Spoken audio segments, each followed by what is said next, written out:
Hello, everybody. We are now live. Hey, look who even have a guest already. Dave is with us. How you doing, Dave? How you doing, Claude? Good. Good. Do I sound okay? You sound great. Got all these beers here. Kind of went in the fridge here. You ever have a moose head? Nice. Nice work. Never had one of these. This was a gift. It's called Mountain Ale from Shed Brewery. I've never heard of that. I never did either. It's a Vermont beer. I don't think I've ever had a Vermont beer.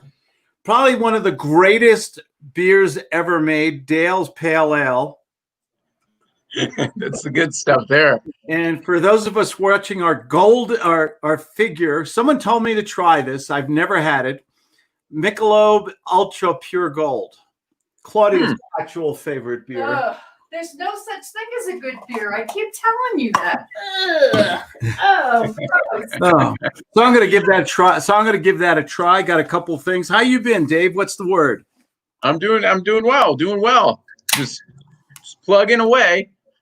Haven't made any money yet, but let's talk about that. Making money, that's important. It is. Let me and for those of you just coming on, thanks for joining Beer with Claude. It's where real men sit around in their white t-shirts and tell lies and drink beer. Okay, but we want to talk about sales and marketing, the good life, something new. I did something called the Max Chronicles, brand new.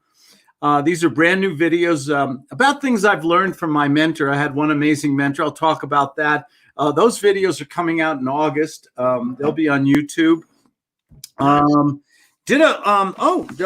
Where is it? Is this it? Yes. Did a contract today. Very happy. I like contracts, like doing deals. Absolutely. Before we start, let's start off to just a sip of Michelob Ultra. It's supposed to be, this is actually an organic beer. I didn't know about this. It's called an organic light lager. I never knew that beer could be organic. What's really good is it's very low in carbs, 2.5 grams of carbs here, 85 calories, right? It's hard to think about calories in beer. I never kind of put those two together, but when you're having more than one, maybe it's good to have a lighter beer once in a while. So Dave, where's your beer glass? Right here. Oh, okay. Wait, I've got a little Coors to start off with here. Okay, Coors Light. We got my brother from a different mother, Justin Chamness here. How's it going, Justin? Hey, good. He's drinking. He's drinking the soda pop. Oh, isn't that cute? It's the Mike's Hard Lemonade. Yeah. It's for investors who've gotten born again hard. Get born again hard. There you go. Hey, for your health here, man. When are we going to return to normalcy? Are we going to ever get back to normal again? I'm making so much money, I don't really know if I care, honestly, Claude. You know, that's kind of interesting. 2020, with all the stuff that's been going on, and it hasn't been all pleasant, as we know, you've actually had a very good year. You want to talk about that for a minute? So I have my little munchie. Yeah. I have my munchie platter here. I have my salted peanuts. I got pistachios. That's a very good idea. Oh, I've got a little hummus here. I love hummus. You guys like it? Is that the hummus made with chickpeas? Yes. All hummus. And while I'm talking, big surprise. I thought this would be flavorless kind of stuff. It's actually not bad at all. What happened to the Bud Light line? It's in the fridge. I can get it if you're going to get mad at me. Is it better than Coors Light, Claude? I like Coors. I drink Coors. I've had Coors Light. I don't know. Some people swear by Coors Light. They just love it. I got this in the freezer. Brooklyn Lager. Okay. Never had? Never had it. Never had it. But that's going to knock you on your tuchus, man. After having a light beer, that's going to be that's a real beer there. Isn't that? Don't you start off with the lighter beers first, and then I did. Build, or do you? I was a little lazy today. No, Justin. You start out with the liquor first. Then you move to the beer. There you go. Yeah. Only fun. Tell us, I want to hear your story though. 2020 was kind of an epiphany for you, wasn't it? Yeah. It's been a great year for me. Wow. Me and the wife talk about it. With all the things going on in the world, we got more going on right now in our finances than we would have ever guessed. And I can credit it to the idea that when you bring incredible value and you use guts, you make money. So, so when you say guts, I mean, your sales ability, you stepped it up a little bit. You worked real hard. You practiced. Every day. You focused intensely on your means of communication to people. Yeah, it's a process. You got to start. You don't know anything until you get going. And once you get going, you risk a little embarrassment and doing some practice role plays in the VIP room and all this. Yes, it can be risky, right? But that's the price, the cost of admission. So once you get past that barrier and you start practicing and you incorporate the things that Claude teaches, your money-making ability goes astronomical. I mean, whereas before I was not making anywhere near what I'm doing. Okay, and what I'm doing is I have a great coaching business. It's wonderful. I also have a successful lease options business, and that's going wonderful. Without sounding, this is a dangerous area here. How did money change your life personally? Going from, having, I think, to me, having enough money so I can sleep at night, it was what I always wanted. That was my goal. Because if you've ever been where you had more month than money, it sucks. It's hard.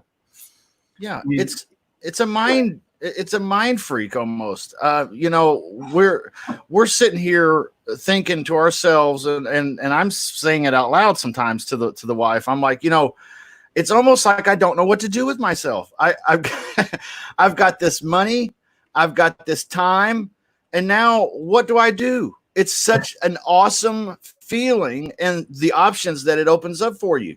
And that's the freedom I think that everybody's looking for. It's a little bit of a double-edged sword, in my opinion, because you got to find something to do. Here's a dangerous question. You have a lovely family, you have kids. How does it make you feel as a man, as a provider?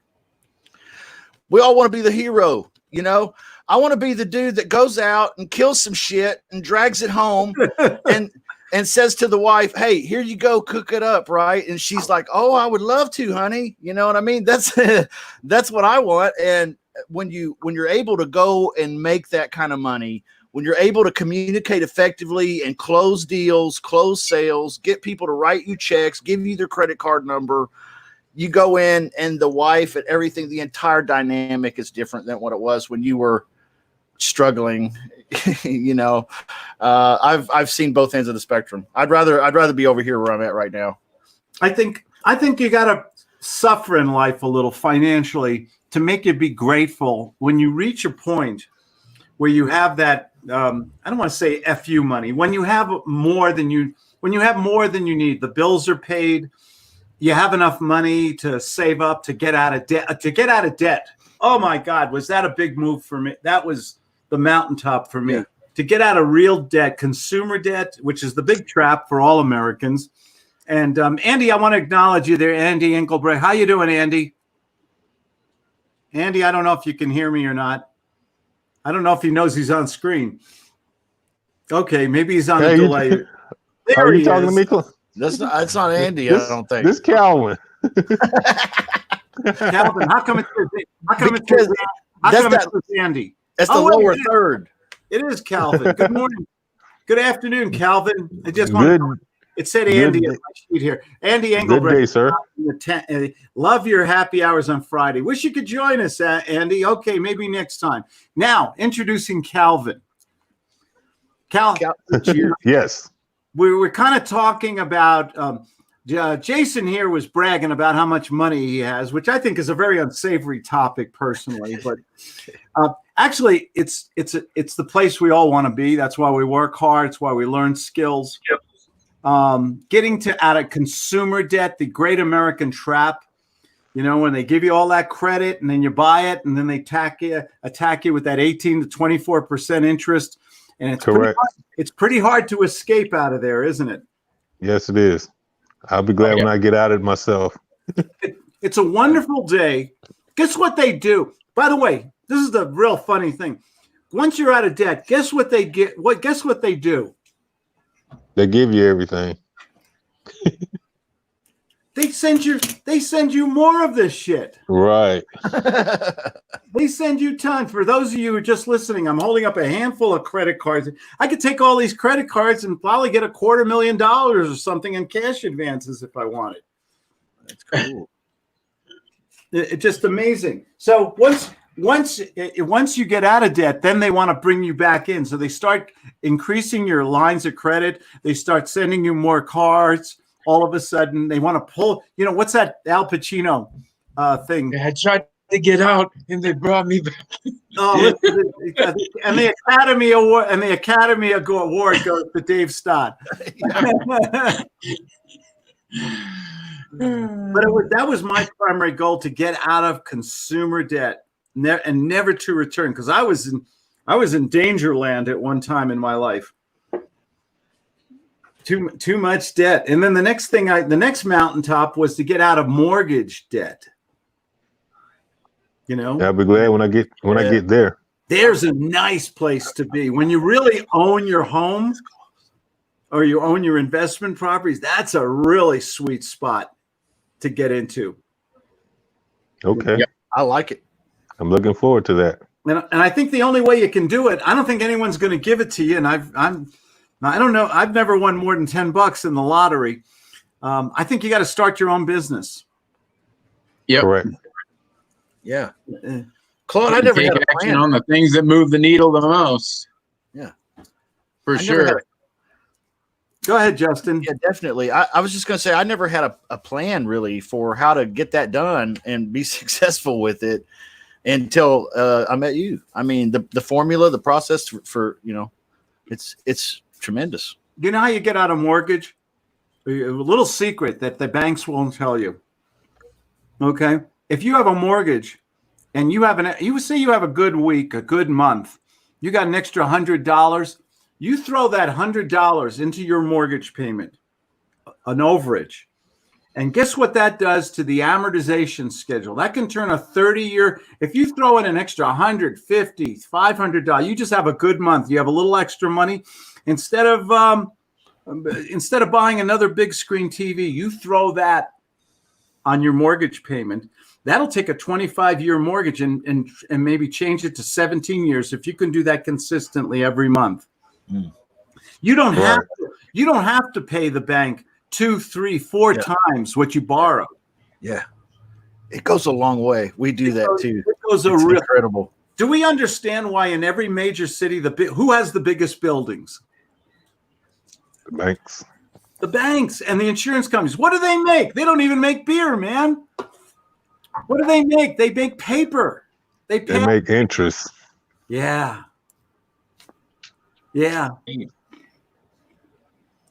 Indeed. Interesting when you start studying about money. The worst advice of the month is something I heard again from my good friend Grant Cardone. I think it's the worst. I like Grant too. I'm a fan, but I think he gives some really. I liked him. Advice. I liked him until I saw this interview between him and Jordan Belfort. Yes. It was just horrible. It was just horrible. I mean, Jordan, Jordan's had his problems in the past. Yes. Yeah, we can talk about that all day.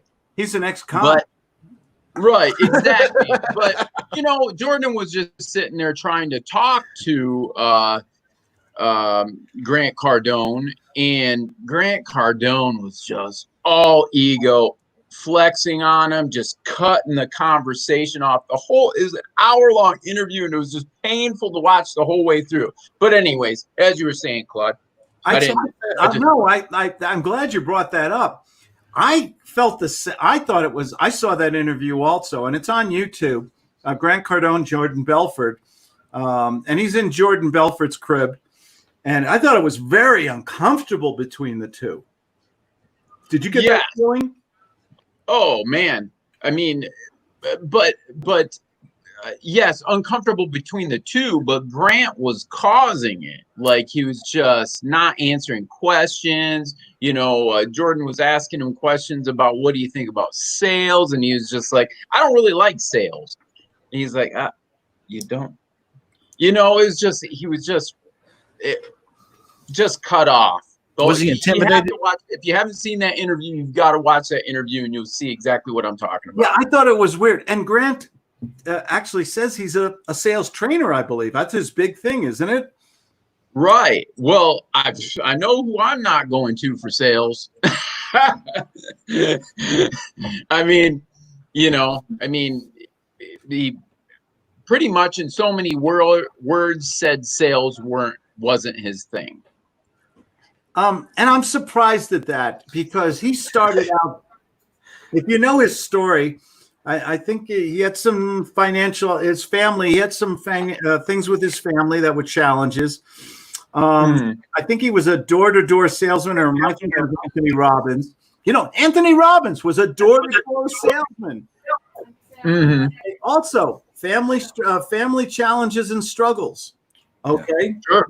He wasn't the big shot gazillionaire that he is today and everything. You study these very successful guys, and you'll find out that they were great salespeople for Steve Jobs, an amazing salesperson. If you read Steve Jobs' book, the real thick book, he talks about when he was a teenager and he called up and he needed some parts, and he called up Hewlett Packard, and somehow he got to the president, Mr. Packard or Mr. Hewlett, one of them, I forget. And he got to the guy, and he said, I needed some parts, and he said, I'll start at the top.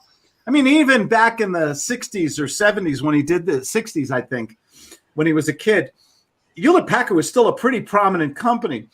And the guy was so impressed with him, he offered him a summer job, a high school kid, a summer job at Hewlett Packard in California. I mean, and that's pretty good. That's pretty good. Right. Yeah. For a teenager. Yeah. Yeah. You study these very successful people, and you find out that they all had one thing in common. They found a passion, and they were great communicators. They were tenacious.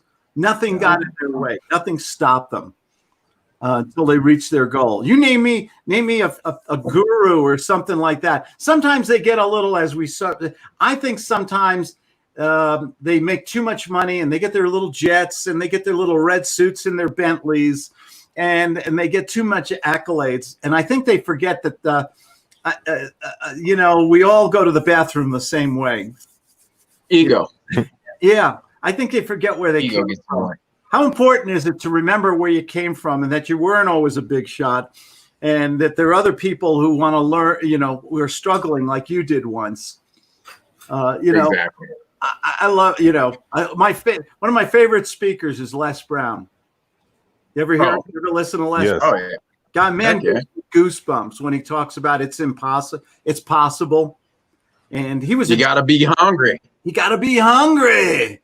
I love that. He talks about how I think he was a janitor, and he always wanted to be a DJ, couldn't get his foot in the door, and he became a janitor at a radio station. And the one DJ turned up drunk one day, so he called up the owner. He says, "There's dead air here," and the manager and the owner said, "Go, this is your shot. Go on the radio. Nobody else is there." And he was all prepared, and he jumped right in, and they gave him a job as a DJ, and that's how Les Brown got started. Wow. Opportunity meets preparation. Gotta kiss the girl at the doorstep when the opportunity is there, right, Justin? Oh yes, absolutely. I love your background, by the way. Well, thank you. You like this T-shirt? It says pie. How many people know that means pie? By the way. Yeah. I don't know what algebra and all did they teach algebra and all the rest of the stuff? Yeah, college. Gosh, amazing. So let's go. let's go back. And anybody, what do we want to talk about today? Oh, let's have a sip of beer first. To your health, gentlemen. Oh, I don't have a sip. My bad. Somebody buy Calvin a beer, will you? Where are the ladies tonight? We need some ladies on this beer with Claude segment tonight. Oh, yes. I'm wondering if I could switch to a Moosehead beer or a Dale's Pale Ale or a Mountain Ale now. Where's that Moosehead from, Claude? Canada, baby. Is it? Oh yeah, this is a great old Canadian beer, established 1867. Yeah. I guess you saw been around a few years. Moosehead it is. I'm so. You know what's the funniest thing? I think I'm the easiest guy in the world to sell, but nobody knows how to sell me. Is that a strange thing to say? Why is that, Claude? I mean, normally isn't the salesman the easiest guy to sell? The trouble is, I love salespeople. I love sales. I am so proud to be a salesman and put mac on cheese on my family's plate. Just because I love selling. I love what I sell, real estate and things like that, and sales training. And I'm proud to be a salesman. It's given us a wonderful life. Yeah. Being able to be a good communicator. I truly think sales is a profession. I see it as a professional skill set. But I don't meet, here's the thing that ticks me off. I don't meet many great salespeople. I meet old school salespeople. I meet people who give me a long presentation with all the things they think that is important to me, instead of asking me, what is important to you, Claude? What are you looking for? What would you need today? What's your greatest challenge? What product will solve these problems? If you found that product, would you take action? Are you budgeted to buy that product right away? They sell me with intellectual, scripted presentation gobbledygook, and that just puts me to sleep. Anybody here ever been bored, get in front of a salesman and couldn't figure out how to get away? Yeah. Oh yeah. Right. Yes. You got to tell a lie. Yep. You got to lie to him. Oh yeah, this is a Moosehead. Oh yeah, Moosehead, man. It kind of smells like an old dead moose on the railroad tracks. Oh yeah. What I was appetizing. And it's kind of interesting you bring that up, Claude. And kind of back to Grant Cardone. I won't bash him now, and I apologize for that. We're not bashing. We're telling the truth here. It's okay. The emperor has no clothes. I'm going to tell him y'all were talking about him. I don't care. Let him come on. Oh, he loves his haters. What I was going to say, though, is he says in one of his books, and I have it on audiobook, Sell or Be Sold. You guys probably know about it. But he talks about being how an individual is with other salespeople. You know, how quick are you to cut people off when other people are trying to sell you on something? And that will kind of reflect, in a way, taking skill out of the equation, but just as a person, it will reflect how people are receptive to you in your sales process. If that makes sense. And by you, I mean all of us, right? Yeah. Does that make sense? Elaborate on that, okay? Pretend I'm a third grader here. How would say that again? What goes around comes around. It's almost like pseudo. What I'm saying is almost like pseudo law of attraction stuff. Is basically what he was saying in that. He was basically saying if you're more receptive to people who are trying to sell you, like if someone shows you a door and you're like, what do you want? That people are going to be more, what do you want to you? Obviously, there are going to be exceptions to the rule, right? I mean, and you're talking to an extreme novice here, but I was just sharing that. But I love salesmen. I have so much respect for someone who comes to my house and knocks on the door. I get real estate agents. I get Jehovah Witnesses. We get in San Diego, we have the big Mormon church nearby. We have those fellas come, nice looking kids with their white shirts and everything. And they come by and I listen to all of them. Okay. I want to, because I think that I don't know everything under the sun. I want to see how other people sell. And I might be a little critical of them. Sure. But I love the techniques. What the Mormon church, you know what? They've spread that religion by basically going out there and sending these kids, nice looking kids on missionaries all over the world. Yep. You got that right. I think that's selling, isn't it? Yep. It is. I would agree. What the one thing I brought up before that I didn't mention, Grant says that you should not buy your own home. You should always rent, and you should always invest in properties that generate income. I take umbrage with I disagree with that. What is his basis for saying that? I've heard him say that before, but what is the exchange? What is the opportunity cost of just renting your own home versus buying your own home, Claude? Well, you get better the tax benefit. There's tax benefits to owning your own home. There's tax benefits to investing also. But I think the tax benefits for owning your own home are superior to that of investing. You can write off the mortgage, for one thing. I think having your own mortgage and paying it on time can substantially increase your credit worthiness, give you more money. What's the best tool an investor can have, other than the real best tangible tools? Good credit. Okay. I think everybody out there, sooner or later, if they're in this business, they're going to find $1 million property that they can get for $500,000. Let me make it more normal terms. $200,000 property. They're going to find a motivated seller, and he wants to sell it today for $125,000, so you can make $75,000. Are you going to have the $125,000?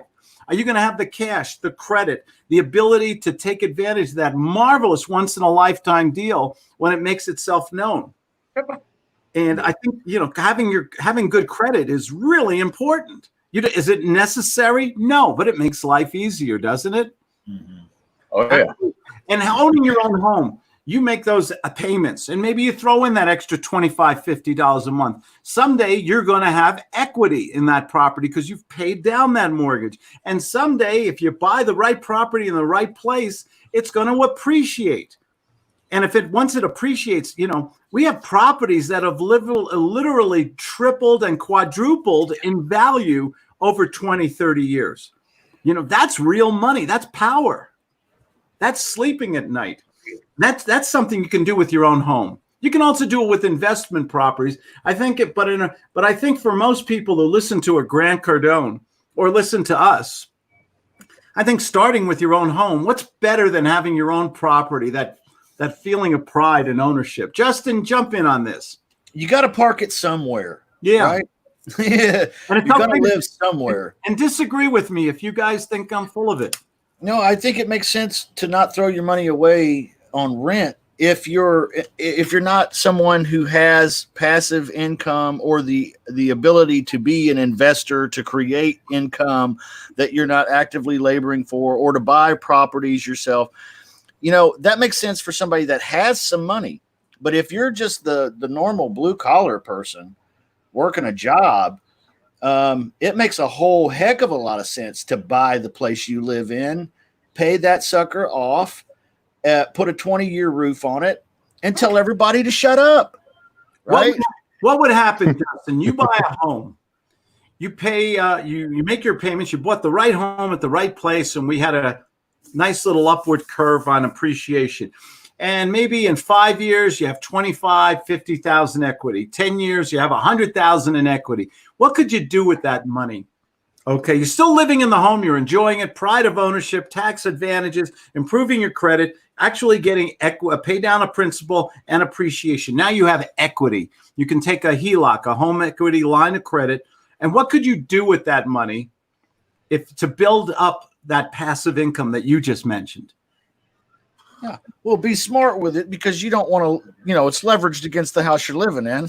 Yeah. So you don't want to screw up here. Okay.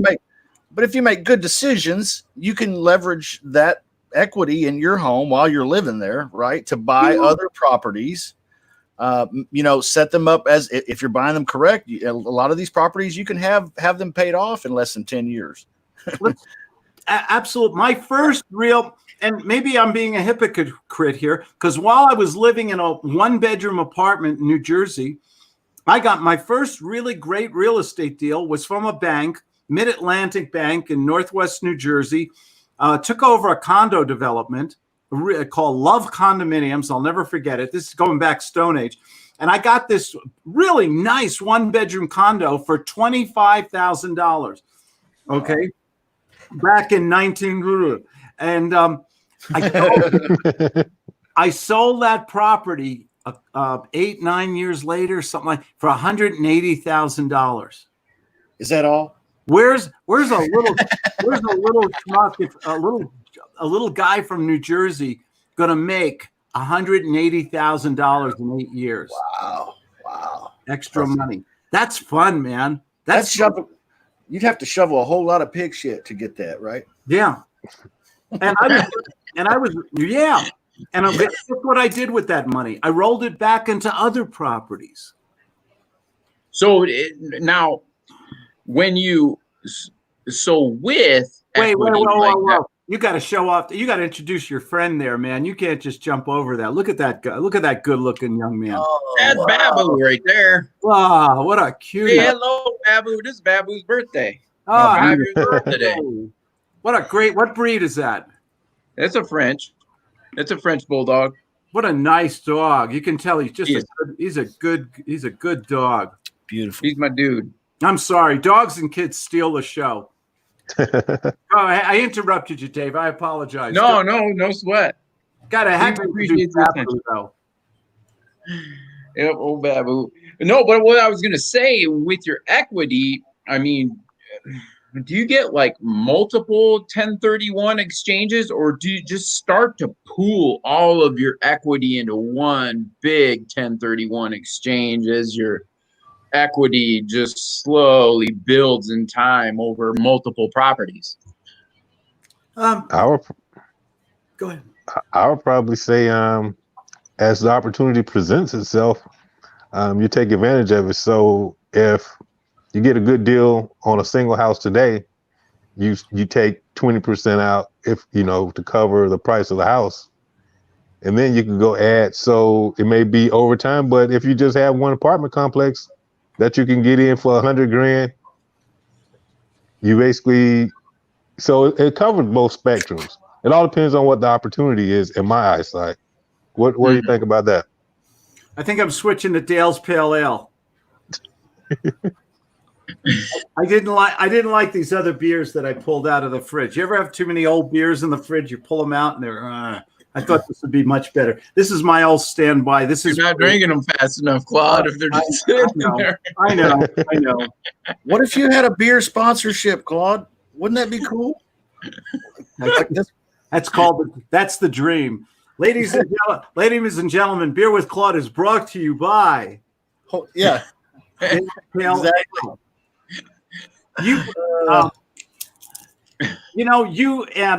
Calvin, you brought up something interesting. You mentioned apartment buildings.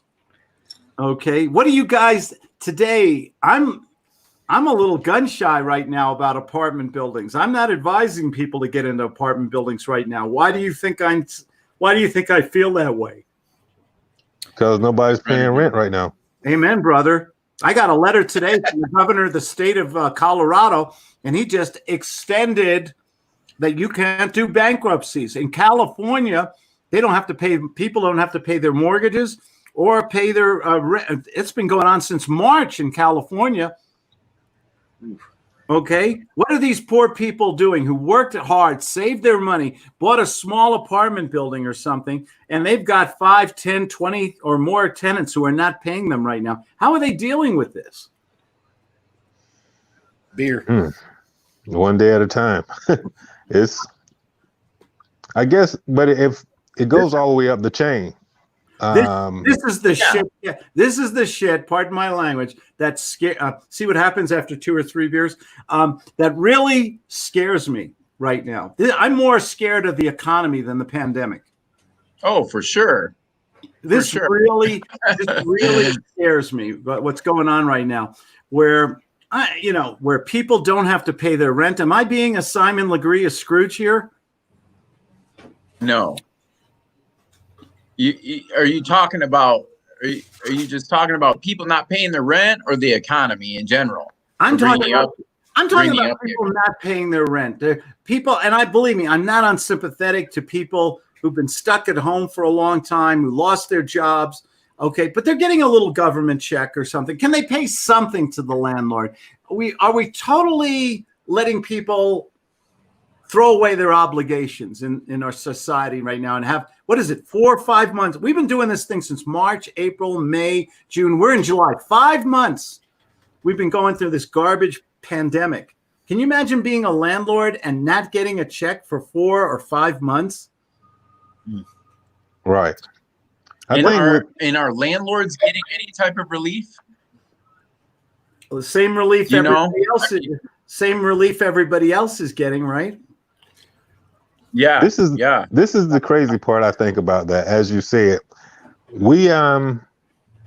been on furlough. I'm going back to work this Monday.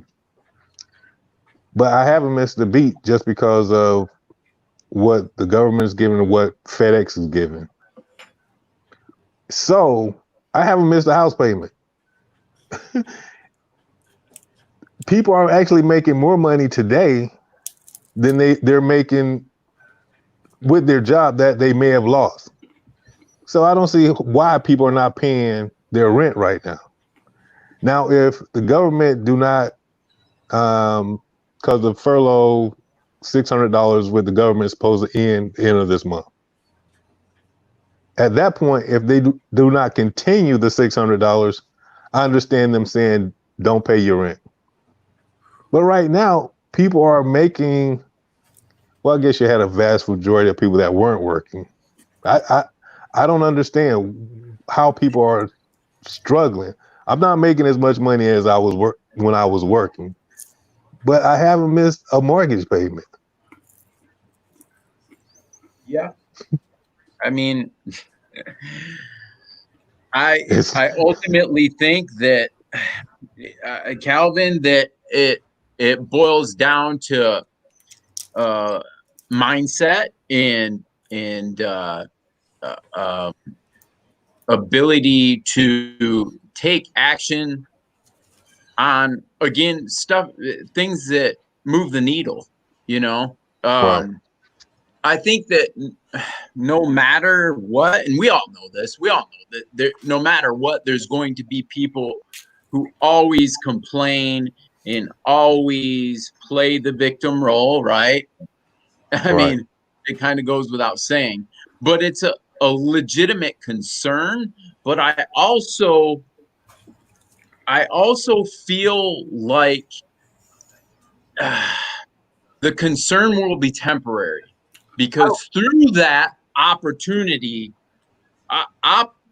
big opportunity is brooding, for a lack of a better term, right now, right? When are we going to come out? When are we going to come out of this shit, Dave? Is this going to be the best Thanksgiving or Christmas we ever had if they get a vaccine and we can go back to some kind of semi-normal life? Is that the dream that we all have? Normal? I'm realistic, but I'm looking at it through an opportunistic lens. Okay, I really think, I personally think, and I don't want to be doom and gloom right now, so you guys can just stop me right here. Have another sip of beer and pet your dog.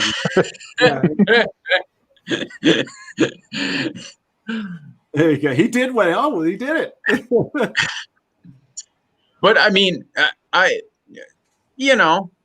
markets are volatile right now.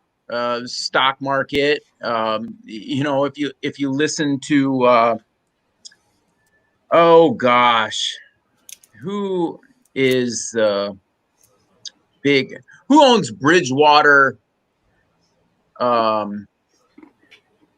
The huge hedge fund. Warren He Buffett. wrote. Warren Buffett. That's what I was going to say. No, not Warren No. Buffett. Ray Dalio.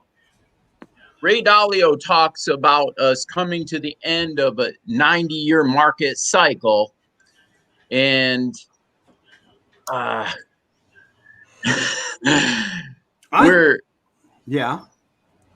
we could be potentially hitting something that none of us has ever seen in our lifetime. Listen, but again, we've got so many people crying out and saying, I can't do anything. This is why I feel that Guts is going to give us extra leverage in this new era. See, because so many people just aren't going to be able to operate.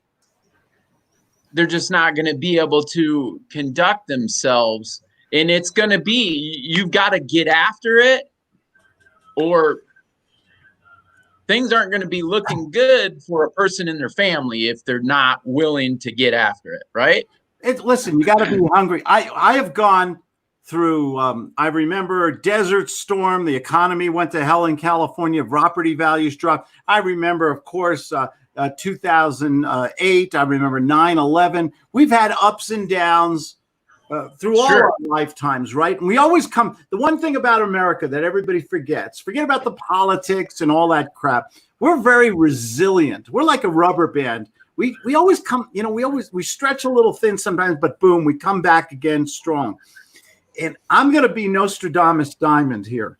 Okay, I'm going to tell you, there are so many companies working and they have such a monetary incentive. Mark my words here, monetary incentive. What's going to happen to the German, American, British, Japanese company that invents the vaccine that's going to eradicate this effing virus? What's going to happen to that company? They're going to be $1 billion company overnight. Correct. If they're not already. Exactly. And we've had these, if you study historically, we've had polio. There was the pandemic, the Spanish flu in the 1990s. We've had these before. Okay. And I'm going to tell you, before the end of the year, there maybe earlier, I hope sooner rather than later, someone's going to come up with something. They're going to manufacture the hell out of it. We're all going to get our little shots and injections and whatever. I remember as a kid, God, what was it? Are all of you getting it? Are all of you getting the shot? You know what my wife said? I'm going to wait till everybody else gets theirs first. We might not have that option. We might not have the option. It might be mandatory, but here's the question: why? With what? What is it? Death? What is the death rate like for survival rate? 99.9% survival rates on it. Why are they pushing this? Why are they pushing this more so than a flu vaccine? Or I get my flu shots every year. Okay. I don't. I'm a nurse. Okay. I haven't gotten a flu shot since 2016. You know what? I haven't gotten the flu.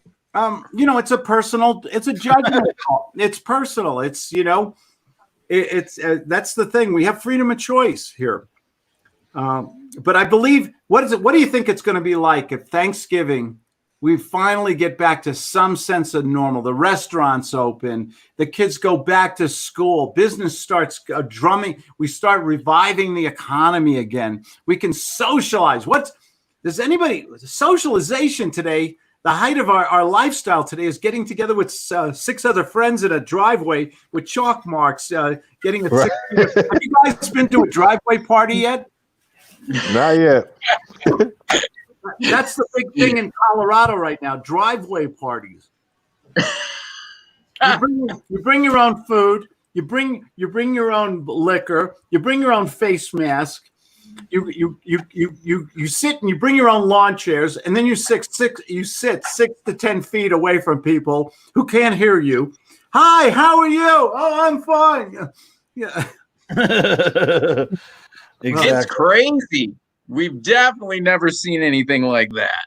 What is this going to be like 10, 20 years from now when we tell our children, our grandchildren, what 2020 was like? What is it? Are they gonna freak out when they hear these stories about what it was like here?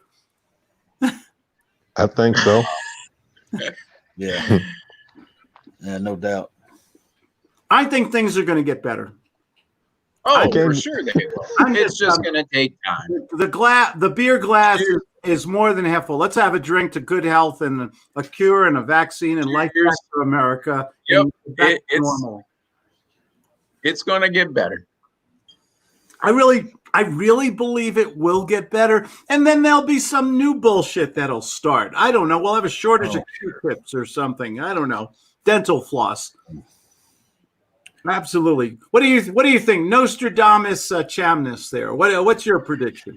You know, when you watch the television set, you get, or YouTube or whatever, it doesn't matter. You watch the news and it's just crazy, and it's unbelievable. I never thought or would have guessed I would see or live through a time like these. But then again, there's other things too. You catch, like on the 4th of July, big holiday, big United States holiday. And there's supposed to be no parties, no fireworks. Yeah. But then they show the helicopter view of Los Angeles, and it's just like everybody is shooting off big time fireworks. And I just thought, that's America. That's the United States. Somewhere down in there, in those quiet homes, in those quiet streets, there's this freedom and this fighting spirit that says, hey, we're here and we give a shit. And that, to me, red, blue, whatever, it doesn't matter. That's American. And man, it's so encouraging. So while things may get worse, they've always been that way. It's always been difficult with, opportunity with difficulty. That's what Jim Rohn used to say. That's the forecast, weather forecast, opportunity with difficulty. Well, he said it'll always be that way. It always has been. Sure. I think there'll be more bullshit. There'll be more things come our way. But I think deep down, like you were talking about, Claude, there's something that resides, and we've had a taste of the flavor. And then once you've had that taste, it's hard to not want more. You know what I mean? Have you guys ever spoken to people who lived during World War II after Pearl Harbor? What America was really like? Oh, yeah. Pearl Harbor attack. I mean, did you ever talk to your grandparents? Oh, yeah. I mean, what America was like? What a magnificent country. I mean, we were attacked on our soil here and everything. We had a war in the Pacific and a war in Europe. I mean, it was, and the whole country came together. And overnight, we started manufacturing, and it's just they call it the Great Generation for a reason. It was. You ever talk to your grandfather about what it was like then? Yeah, your grandmother. Oh, uh-huh. I mean, think about it. You wake up one morning on December 11th, and Hawaii has been bombed. Can you imagine what that's like? Yeah, yeah. Well, I remember stirring around the townhouse that me and my wife lived in at the time, and she called me and said, "Hey, you got to turn on the TV." And I turned on the TV, and I remember people jumping out of the Twin Towers. Oh, that was the most horrible day. Oh, yeah, I thought, man, this has got to be the most comparable to Pearl Harbor thing that my generation has gone through or seen. Right. I think this with 9/11, I think we are facing a Pearl Harbor event in its own right. Right now. You might be right. Just different.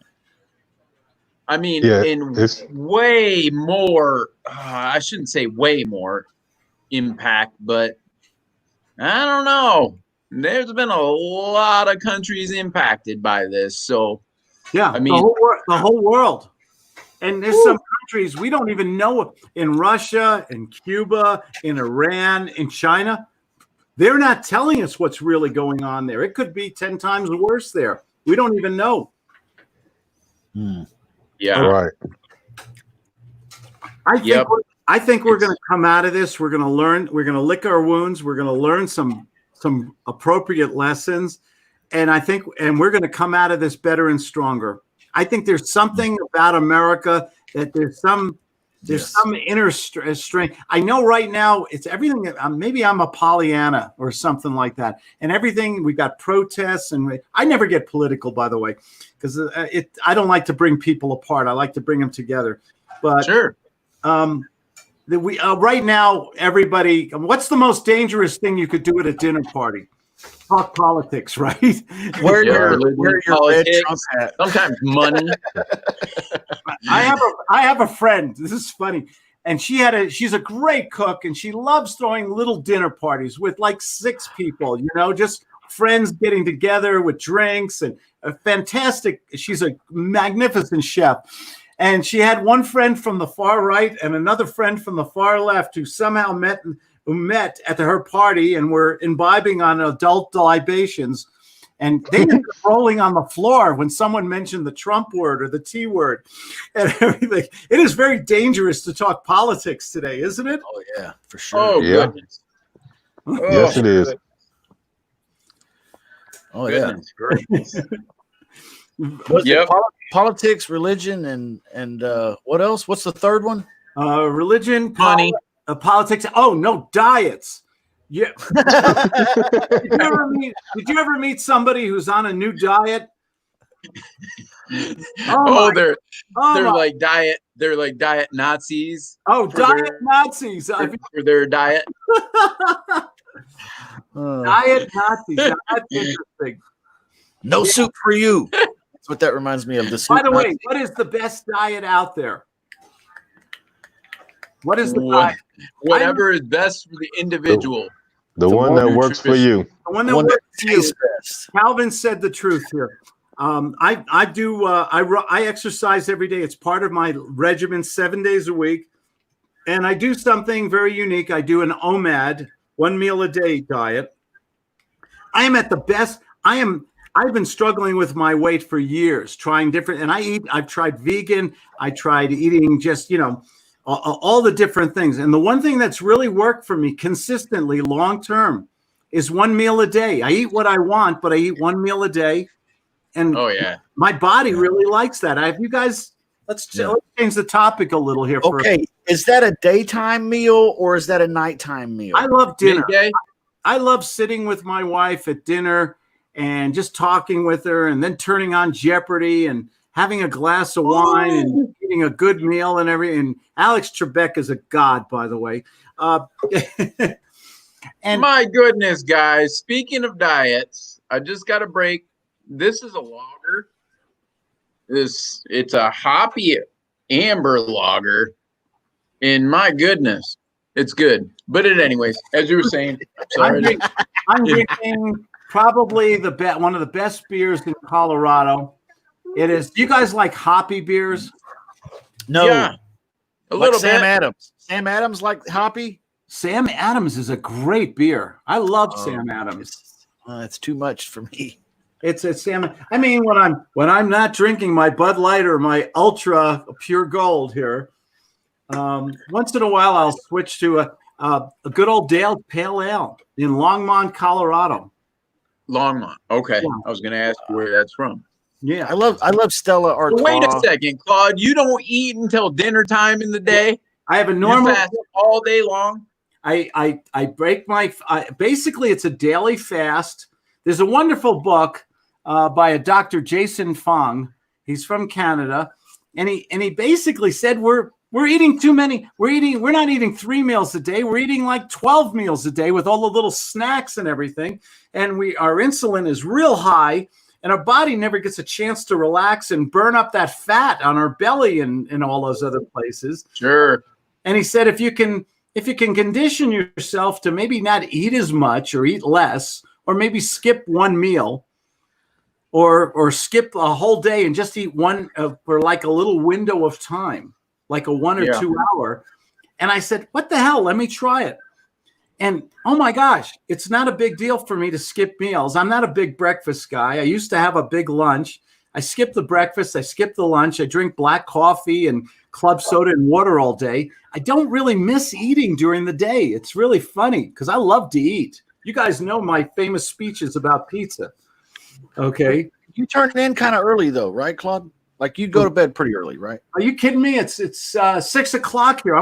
No, I don't go to bed till I go to bed around. I love to get up early. I love the 5:30. I go to bed between 9:30 and 10:30 every night. So you don't have time to get Yeah, I hungry do. again after dinner. Yeah, it's the ultimate form of birth control, by the way. It's called sleep. So you eat a couple hours before bedtime, right? That's Yeah. We eat dinner religiously at 6 o'clock every night. So Okay. 4 hours later, I go to bed. I get up at 5:30 every morning. I do my sit-ups. I start my exercise. I'll take a 4, 5, 6 mile run, either outside or on the treadmill. And then I'll go to work. That's my routine, my daily routine. no snacks after dinner. No. That's the hard part too. Why do we want snacks after dinner? Do you ever get hungry after a big meal and oh shit, I'm hungry again? Wait, we got some leftover turkey. Let me go. I used to do that all the time. I Not don't even do ice cream. Oh, nothing. I always have ice cream with dinner. All right. I love ice cream. What is better than Ben and Jerry's? Oh my God! Name me a Ben and Jerry's favorite flavor. What is your favorite Ben and Jerry's? Oh, Cherry God. Garcia. that's one I Gosh, know. that's the only one I can remember. Yeah. Oh, Hey, I'm a plain Jane on that one. Just give me vanilla. oh, yeah. Hello. Hey Neil, how you doing? Better late than we got 3 whole minutes. Neil, you got the floor, man. Coming in at the end here. How you doing, guys? Yeah, good. Good. Where's your beer? Where's that? Wait a second. Where's your good Canadian beer? Yeah, I don't have one. I'm taking care of my daughters at my parents' house. Just organizational issues here so I'm outside of Montreal and I don't have my beer. Name me 5 great Canadian beers. Oh, Oh my goodness, that's gonna be hard wow. because there are so many of them. There's like microbreweries all around, but there's Les Trois Brasseurs. That's a nice brewery house. The three brewers. That's what that means. How about Molson? Oh well, that's not a good one. That's Okay. the known one. Oh, sorry. Oh God, we're going to war with Canada. No, well, we're talking about good beers, right? Molson is like, I don't know, a cheap beer. Name me a cheap beer, anyone. Carlsbad Yeah. is it Carlsbad? Is that a Canadian beer? I don't know. Well, that rings a bell, but I don't know that one. Okay, how about Moosehead? Yeah, Moosehead. Strangely enough, I didn't even know about that beer until I moved outside of Canada, Okay. and I learned about it there. Then there's Labatt. Labatt, yeah. Labatt. I like Labatt. I think it's a good beer. Yeah, well, it's your average beer. Everybody drinks it, and but what we like here are the small brewers, like neighborhood brewers. There's one at every corner of this at every corner. That has been the biggest. That has been the best. One of the best changes in America. The little breweries. Yeah. Okay. Yeah. In California, we have Stone Brewery. They make Arrogant Bastard. My favorite, Ballast. Ballast just exploded in California and around the country. Ballast Brewery. My wife, who doesn't drink beer, goes with me to the Ballast Brewery, and we'll get nachos with duck skin on it and a couple beers and we'll meet new people, and it's just so much fun. When did the brewery became Disneyland? You can bring the kids now. Yeah. Excuse me. What's duck skin?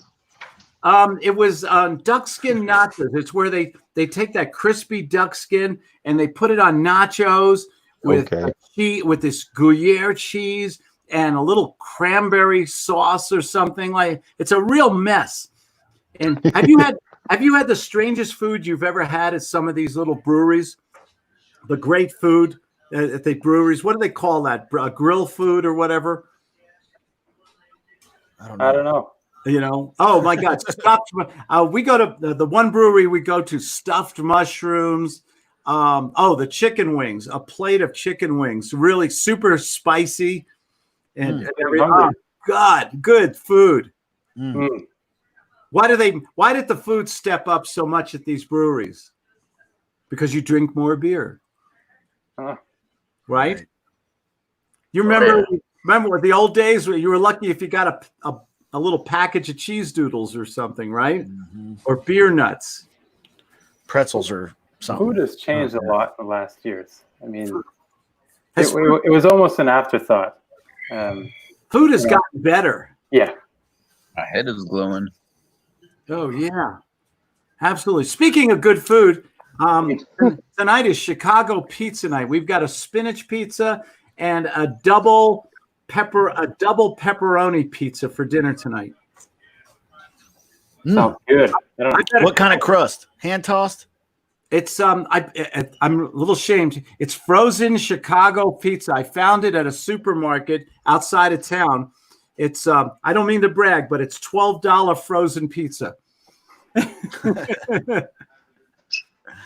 Was it lovely? Last important question before we go. How many people like anchovies on their pizza? I think it shows higher intelligence, but I don't, No. I haven't had it in so long, I can't even remember it really. You don't have pizza? Go ahead, Neil. How about this? An egg on your pizza. Did you ever eat that? Oh, I would do that. Yeah. Yeah, in Italy they do that a lot. And it's just cooked, but not too much. So over easy? Well, they put it on the pizza and it cooks in the oven. Ooh. Oh, okay. Tell us what pizzeria does this. Oh, they do this in Italy especially. Oh, molto bene. Yeah, they do it in France as well. And you get it, you can order it, and as you cut in it and all the yolk spreads out and it just mixes with all the other ingredients, and oh man. Did you ever have an egg on a double cheeseburger with Gruyere cheese, a couple strips of bacon, and an egg on top? Oh man, that sounds amazing. We're doing a little Guts 2.0 right now. What happens when you bite into this massive thing? You put your face into it and you bite into this. Yeah. And you're wearing your favorite white T-shirt, right? Your Pierre Cardin. What happens? Pierre Flavors and taste explodes in your mouth. I haven't seen Pierre around too much. I might not be looking in the right place. Costco. You can't. You can find anything at Costco. Absolutely, gentlemen. This has been fun. We solved all the problems of the world. Everything's good. At least address them. It shows you what happens when 4 or 5 intelligent, very good-looking men who drink too much beer get together. What can happen? This was awesome. Yep, it was good. Seriously, thanks for joining me. This was fun. I like to do this where we let our hair down. Dave, I'm not trying to put you on the spot or anything. Yeah. Calvin. But the thing is, getting together and just talking, venting, having a good beer. There's nothing wrong with this, is there, gentlemen? Definitely not. No. Definitely not. Oh, you guys are great. Thank you so much for joining me. Have a wonderful, safe weekend, okay? And nobody deserves success more than you. Thanks for joining us. Thank you. And thanks for all you folks who are watching. Bye-bye. Have a good weekend. All right. See you.